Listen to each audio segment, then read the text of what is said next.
ಚಕ್ರವರ್ತಿ ಸೂಲಿಬೈಲಿ ಅವರ ಭಾಷಣದಲ್ಲಿ ಮೆಜಾರಿಟಿ ಇತಿಹಾಸದ ವಿಷಯಗಳಾಗಿರುತ್ತೆ. ಅಂತಹ ಚಕ್ರವರ್ತಿ ಸೂಲಿಬೈಲಿ ಅವರ ಭಾಷಣವನ್ನ ನಿಲ್ಲಿಸುವಂತಹ ಪ್ರಯತ್ನವನ್ನ ಕಾಂಗ್ರೆಸ್ ಮಾಡಿದೆ. ಇನ್ಫ್ಯಾಕ್ಟ್ ಚಕ್ರವರ್ತಿ ಸೂಲಿಬೈಲಿ ಅವರ ಭಾಷಣವನ್ನ ಇಷ್ಟಪಡುವಂತಹ ಜನರು ಎಷ್ಟಿದ್ದಾರೋ ವಿರೋಧಿಸುವಂತಹ ಜನರು ಕೂಡ ಅಷ್ಟೇ ಇದ್ದಾರೆ. ಸಿದ್ದರಾಮಯ್ಯನವರು, ಜಮೀರ್ ಅಹ್ಮದ್, ಡಿ ಕೆ ಶಿವಕುಮಾರ್ ಇವ್ರು ಯಾರು ನಿಲ್ಲಿಸ್ತಾ ಇಲ್ಲ ರೀ. ಈ ಭಾಷಣ ಚಕ್ರವರ್ತಿ ಸೂಲಿಬೈಲಿ ಮಾಡಬಾರದು, ಮಾಡ್ಲಿಕ್ಕಿಲ್ಲ ಅಂತ ಹೇಳಿ ಕುಂದಾಪುರದ NSUI ಚಕ್ರವರ್ತಿ ಸೂಲಿಬೈಲಿ ಈ ಭಾಷಣ ಮಾಡಿಬಿಟ್ರೆ ಸಮಾಜದಲ್ಲಿ ಸಾಮರಸ್ಯಕ್ಕೆ ಧಕ್ಕೆ ಆಗುತ್ತೆ. ಅಷ್ಟಕ್ಕೂ ಏನ್ ವಿಷ ಬೀಜವನ್ನ ಬಿತ್ತಲಿಕ್ಕೆ ಹೊರಟಿದ್ದಾರೆ ಚಕ್ರವರ್ತಿ ಸೂಲಿಬೈಲಿ. ಹಾಯ್ ಹಲೋ ನಮಸ್ಕಾರ, ಸ್ಪೀಡ್ ಪ್ಲಸ್ ಕರ್ನಾಟಕದ ವಿಶೇಷ ಕಾರ್ಯಕ್ರಮಕ್ಕೆ ಸ್ವಾಗತ. ನಾನು ಶ್ರೀನಿವಾಸ್ ವೈದ್ಯ. ಚಕ್ರವರ್ತಿ ಸೂಲಿಬೈಲಿ ಯಾರಿಗೆ ತಾನೇ ಈ ಹೆಸರು ಗೊತ್ತಿಲ್ಲ? ಹೌದು, ಇನ್ಫ್ಯಾಕ್ಟ್ ಹಿಂದುತ್ವದ ಪ್ರಕಾರ ಭಾಷಣಗಳನ್ನು ಮಾಡ್ತಾ ಮನೆ ಮಾತಾಗಿರುವಂತಹ ವ್ಯಕ್ತಿ ಚಕ್ರವರ್ತಿ ಸೂಲಿಬೈಲಿ. ಚಕ್ರವರ್ತಿ ಸೂಲಿಬೈಲಿ ಅವರ ಭಾಷಣದಲ್ಲಿ ಮೆಜಾರಿಟಿ ಇತಿಹಾಸದ ವಿಷಯಗಳಾಗಿರುತ್ತೆ, ಅಥವಾ ಭಾರತದ ಅನೇಕ ವಿಚಾರಗಳು, ಅಂದ್ರೆ ವರ್ತಮಾನದ ವಿಚಾರಗಳಾಗಿರಬಹುದು, ಯುದ್ಧದ ವಿಚಾರಗಳಾಗಿರಬಹುದು, ಅಥವಾ ಭಾರತ ಇವತ್ತು ಹೆಂಗೆ ಸಕ್ರಿಯವಾಗಿ ಕೆಲಸ ನಡೆಸಬೇಕು, ಹಿಂದೆ ಹೆಂಗೆ ನಡೆಸ್ತಾ ಇತ್ತು ಅನ್ನುವಂತಹ ವಿಚಾರಗಳಾಗಿರ್ಬೋದು. ಪೊಲಿಟಿಕ್ಸ್ಗೆ ಬಂದರೆ ಮೋದಿಯವರ ಕಾರ್ಯವೈಖರಿಗಳು ಹೆಂಗೆ, ಮೋದಿ ಏನು ಮಾಡಿದ್ರು ಏನಿಲ್ಲ ಅನ್ನುವಂತಹ ವಿಚಾರಗಳನ್ನ ಸರ್ವೇ ಸಾಮಾನ್ಯವಾಗಿ ನಾವು ಅವರ ಭಾಷಣದಲ್ಲಿ ಕೇಳ್ತೀವಿ. ಯುವ ಬ್ರಿಗೇಡ್ ಅನ್ನುವಂತಹ ಒಂದು ಬ್ರಿಗೇಡ್ ಅನ್ನ ಕಟ್ಟುವ ಮೂಲಕ ಎಲ್ಲ ಯುವಕರನ್ನ ಒಗ್ಗೂಡಿಸಿ ಒಂದು ಸಂಸ್ಥೆಯನ್ನ ನಡೆಸ್ಕೊಂಡು ಬರ್ತಾ ಇದ್ದಾರೆ. ಅದರ ಜೊತೆಗೆ ಸಾಮಾಜಿಕ ಕೆಲಸಗಳನ್ನು ಕೂಡ ಸಂಸ್ಥೆಯಿಂದ ಮಾಡ್ತಾ ಬರ್ತಾ ಇದ್ದಾರೆ.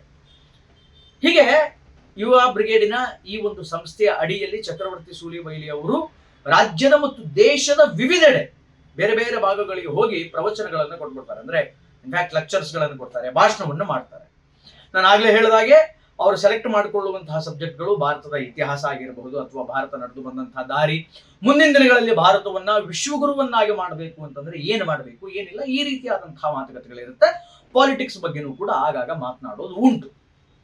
ಆದ್ರೆ ಈಗ ಅಂತಹ ಚಕ್ರವರ್ತಿ ಸೂಲಿಬೈಲಿ ಅವರ ಭಾಷಣವನ್ನ ನಿಲ್ಲಿಸುವಂತಹ ಪ್ರಯತ್ನವನ್ನ ಕಾಂಗ್ರೆಸ್ ಮಾಡುತ್ತೆ.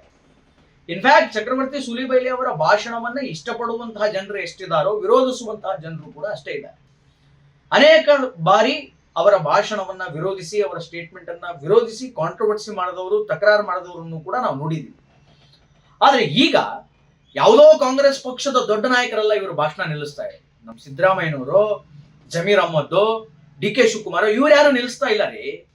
ಕಾಂಗ್ರೆಸ್ ಪಕ್ಷದ ಸ್ಟೂಡೆಂಟ್ ವಿಂಗ್ ಆಗಿರುವಂತಹ NSUI ನ ಮಕ್ಕಳು, ಹುಡುಗರು, ವಿದ್ಯಾರ್ಥಿಗಳು ಚಕ್ರವರ್ತಿ ಸೂಲಿಬೈಲಿ ಅವರು ಭಾಷಣ ಮಾಡಬಾರದು ಅಂತ ಹೇಳಿ SP ಗೆ ಹೋಗಿ ಕಂಪ್ಲೇಂಟ್ ಅನ್ನ ಮಾಡಿದ್ದಾರೆ, ಅವರ ಭಾಷಣವನ್ನ ನಿಲ್ಲಿಸಬೇಕು ಅಂತ. ಎಸ್, ಇದೇ ಜೂನ್ 20 ಮತ್ತು 21ರಂದು ಕುಂದಾಪುರದಲ್ಲಿ ಚಕ್ರವರ್ತಿ ಸೂಲಿಬೈಲಿ ಅವರ ಒಂದು ಕಾರ್ಯಕ್ರಮವನ್ನು ಹಮ್ಮಿಕೊಂಡಿದ್ದಾರೆ. ಕಾರ್ಯಕ್ರಮದ ಹೆಸರು ಏನು ಅಂತಂದ್ರೆ ಅಖಂಡ ಭಾರತವನ್ನ ನಿರ್ಮಿಸಿಯೇ ವಿಶ್ರಾಂತಿ. ಇನ್ನಾದ್ರೂ ನಾವು ಅಖಂಡ ಭಾರತವನ್ನ ನಿರ್ಮಾಣ ಮಾಡಿ ವಿಶ್ರಾಂತಿಯನ್ನ ಪಡೆದುಕೊಳ್ಳೋಣ ಅನ್ನೋದು ಆ ಒಂದು ಭಾಷಣದ ಶೀರ್ಷಿಕೆ. ಈ ಭಾಷಣ ಚಕ್ರವರ್ತಿ ಸೂಲಿಬೈಲಿ ಮಾಡಬಾರದು, ಮಾಡ್ಲಿಕ್ಕಿಲ್ಲ ಅಂತ ಹೇಳಿ ಕುಂದಾಪುರದ NSUI ಹೇಳಿದ್ನಲ್ಲ, ಕಾಂಗ್ರೆಸ್ ಪಕ್ಷದ ಸ್ಟೂಡೆಂಟ್ ವಿಂಗ್. ಅದು ಈಗ ಬಿಜೆಪಿಗೆ ಒಂದು ಸ್ಟೂಡೆಂಟ್ ವಿಂಗ್ ಇದೆ, RSS ಒಂದು ಸ್ಟೂಡೆಂಟ್ ವಿಂಗ್ ಇದೆ, ಅಖಿಲ ಭಾರತ ವಿದ್ಯಾರ್ಥಿ ಪರಿಷತ್, ಏನು ABVP. ಹಾಗೆ ಕಾಂಗ್ರೆಸ್ನವ್ರದ್ದು ಒಂದು ಸ್ಟೂಡೆಂಟ್ ವಿಂಗ್ ಇದೆ, NSUI ಅಂತ. ಆ ಮಕ್ಕಳು, ಆ NSUI ನ ಪದಾಧಿಕಾರಿ ಮಕ್ಕಳುಗಳು ಹೋಗಿ SP ಕಂಪ್ಲೇಂಟ್ ಮಾಡಿದ್ದಾರೆ. ವಿದ್ಯಾರ್ಥಿಗಳು ಚಕ್ರವರ್ತಿ ಸೂಲಿಬೈಲಿ ಈ ಭಾಷಣ ಮಾಡಿಬಿಟ್ರೆ ಸಮಾಜದಲ್ಲಿ ಸಾಮರಸ್ಯಕ್ಕೆ ಧಕ್ಕೆ ಆಗುತ್ತೆ. ಅವರು ಮಾತಾಡ್ತಾ ಬೇರೆ ಧರ್ಮದವರನ್ನ ನಿಂದನೆ ಮಾಡ್ಲಿಕ್ಕೆ ಪ್ರಾರಂಭ ಮಾಡ್ತಾರೆ. ಅಷ್ಟೇ ಅಲ್ಲ, ಅದು ಪೊಲಿಟಿಕಲಿ ಟರ್ನ್ಔಟ್ ತೆಗೆದುಕೊಂಡು ಬೇರೆ ರಾಜಕಾರಣಿಗಳನ್ನ, ಕಾಂಗ್ರೆಸ್ ಪಕ್ಷದ ರಾಜಕಾರಣಿಗಳನ್ನ ನಿಂದನೆ ಮಾಡ್ಬಿಡ್ತಾರೆ. ಅಲ್ರಿ, ಇದ್ದಿದ್ದ ವಿಚಾರ ಹೇಳಿದ್ರೆ ಅದು ನಿಂದನೆ ಅಂತ ಹೆಂಗ್ರಿ ನೀವು ಸಮರ್ಥನೆ ಮಾಡ್ಕೊಳ್ತೀರಿ? ಇದ್ದಿದ್ದ ವಿಚಾರನ ಹೇಳಿದ್ರೆ ಅದನ್ನ ಹೆಂಗೆ ನಿಂದನೆ ಅಂತ ಸಮರ್ಥನೆ ಮಾಡ್ಕೊಳ್ತೀರಿ? ಅದನ್ನ ನಿಂದನೆ ಅಂತ ಯಾಕೆ ಹೇಳ್ಕೊಳ್ತೀರಿ? It's a fact, it's a truth. ಕುಂದಾಪುರದಲ್ಲಿ ಚಕ್ರವರ್ತಿ ಸೂಲಿಬೈಲಿ ಭಾಷಣ ಮಾಡಬಾರದು. ಈಗ ಅಲ್ಲಿ ಪೊಲೀಸರು ಯಾರು ಈ ಕಾರ್ಯಕ್ರಮವನ್ನು ಆಯೋಜನೆ ಮಾಡ್ಕೊಂಡಿದ್ರಲ್ಲ, ಏನು ಇನ್ನಾದರೂ ಅಖಂಡ ಭಾರತವನ್ನ ನಿರ್ಮಿಸಿ ವಿಶ್ರಾಂತಿ ಅನ್ನೋ ಶೀರ್ಷಿಕೆಯ ಭಾಷಣದ ಉಸ್ತುವಾರಿಗಳನ್ನು ತೆಗೆದುಕೊಂಡಿದ್ರಲ್ಲ, ಯಾರು ಆ ಕಾರ್ಯಕ್ರಮವನ್ನು ಆಯೋಜನೆ ಮಾಡಿದ್ರು ಅವ್ರಿಗೆ ಪೊಲೀಸ್ ನೋಟಿಸ್ ಕಳಿಸಿದ್ದಾರೆ. ಅಷ್ಟಕ್ಕೂ ಏನ್ರಿ ತಪ್ಪು? ನಮ್ಮ ದೇಶ, ನಮ್ಮ ಭಾರತ ಒಂದಾನೊಂದು ಕಾಲದಲ್ಲಿ ಅಖಂಡ ಭಾರತವೇ ಆಗಿತ್ತು.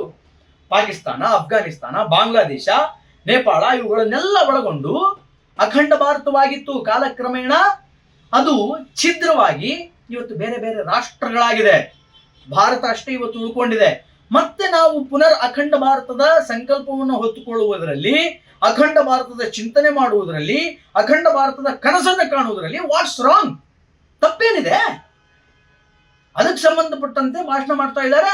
ಅದರಲ್ಲಿ ಲೂಪ್ ಹೋಲ್ಸ್ಗಳನ್ನು ಹುಡುಕಿ ಈ NSUI ಮಕ್ಕಳು, ವಿದ್ಯಾರ್ಥಿಗಳು ಏನ್ ಮಾಡಿದ್ದಾರೆ ಅಂತಂದ್ರೆ SP ಹತ್ರ ಹೋಗಿ ಈ ಕಾರ್ಯಕ್ರಮ ನಡಿಬಾರದು ಅಂತ ಹೇಳಿ ಕಂಪ್ಲೇಂಟ್ ಕೊಟ್ಟಿದ್ದಾರೆ. ಅದಕ್ಕೆ ಆ ಪೊಲೀಸರು ಏನ್ ಮಾಡಿದ್ದಾರೆ, ನೋಟಿಸ್ ಅನ್ನು ಕಳಿಸಿದ್ದಾರೆ ಚಕ್ರವರ್ತಿ ಸೂಲಿಬೈಲ್ ಅವರಿಗೆ. ಆ ಕಾರ್ಯಕ್ರಮವನ್ನು ಆಯೋಜನೆ ಮಾಡಿದರು. ಏನಿದೆ ನೋಟಿಸ್ ಅಲ್ಲಿ? ನೀವು ಸಂಬಂಧಿತ ವಿಷಯದ ಬಗ್ಗೆ ಬಿಟ್ಟು ಬೇರೆ ರಾಜಕಾರಣಿಗಳ ಬಗ್ಗೆ ಮಾತನಾಡಿ ಅವರನ್ನು ಅಪಮಾನ ಮಾಡುವಂತಿಲ್ಲ. ವೇದಿಕೆ ಮೇಲೆ ಯಾರು ಕೂತಿರ್ತಾರೆ, ಯಾರು ಬಂದಿರ್ತಾರೆ, ಯಾರು ಹೋಗ್ತಾರೆ ಅನ್ನುವುದನ್ನು ನಮಗೆ ಇವತ್ತಿನ ತನಕ ನೀವು ಇನ್ಫಾರ್ಮ್ ಮಾಡಿಲ್ಲ. ಕಾರ್ಯಕ್ರಮ ಎಷ್ಟು ಗಂಟೆಗೆ ಪ್ರಾರಂಭ ಆಗುತ್ತೆ, ಎಷ್ಟು ಗಂಟೆಗೆ ಮುಕ್ತಾಯ ಆಗುತ್ತೆ ಅನ್ನೋದು ನಮಗೆ ಇನ್ಫಾರ್ಮ್ ಮಾಡಿಲ್ಲ ಅಂತ ಹೇಳಿ ಒಂದಿಷ್ಟು ನೋಟಿಸ್ ಕಳಿಸಿದ್ದಾರೆ. ಅಲ್ಲ ಸ್ವಾಮಿ, ಆ NSUI ಹುಡುಗರು ಬಂದು ನಿಮಗೆ ಕಂಪ್ಲೇಂಟ್ ಕೊಡೋಕ್ಕಿಂತ ಮುಂಚೆ ಏನ್ ನೋಟಿಸ್ ಪಾಯಿಂಟ್ಗಳು ಕಳಿಸಿದಿರಲ್ಲ, ಅದರ ಅರಿವಿರ್ಲಿಲ್ವಾ ನಿಮಗೆ? ಆ ಮಕ್ಕಳು ಬಂದು ಈ ತರದ ಕಾರ್ಯಕ್ರಮ ಮಾಡಬಾರದು, ಸಾಮರಸ್ಯಕ್ಕೆ ಧಕ್ಕೆ ಉಂಟಾಗುತ್ತೆ, ಧರ್ಮದ ದಂಗಲ್ ಅಂತ ಹೇಳಿದ ಮೇಲೆ ನಿಮಗೆ ಅದು ಅರಿವಾಯ್ತಾ?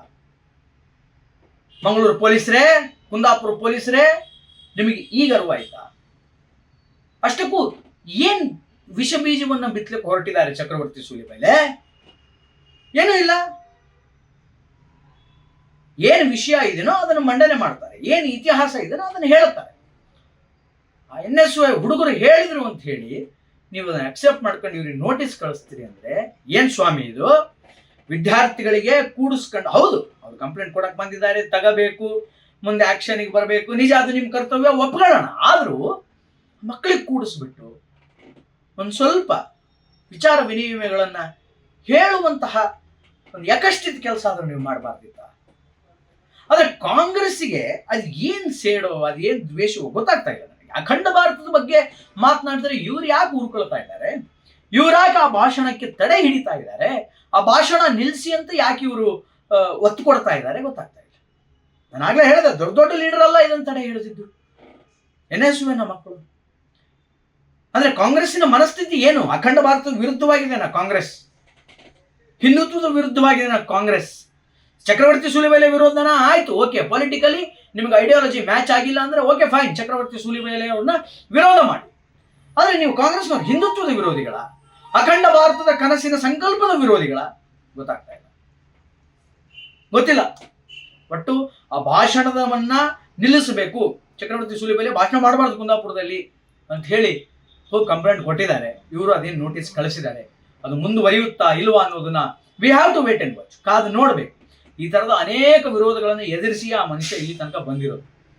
It is not a big deal for him, but ಗೊತ್ತಿಲ್ಲ, ಕಾನೂನಿಗೆ ಅವರು ಕೂಡ ಬೆಲೆ ಕೊಡ್ತಾರೆ, ನೀವು ಕೂಡ ಬೆಲೆ ಕೊಡಬೇಕಾಗುತ್ತೆ. ಅದರಿಂದ ಏನಾಗುತ್ತೆ ಮುಂದಿನ ದಿನಗಳಲ್ಲಿ ಅನ್ನೋದನ್ನ ಕಾದು ನೋಡ್ಬೇಕು. ಒಟ್ಟಾರೆಯಾಗಿ ಇದು ಈ ಹೊತ್ತಿನ ವಿಶೇಷ. ನಿರಂತರ ಸುದ್ದಿಗಾಗಿ ನೋಡ್ತಾ ಇರಿ ಸ್ಪೀಡ್ ಪ್ಲಸ್ ಕರ್ನಾಟಕ. ನಮಸ್ಕಾರ. Speed plus Karnataka.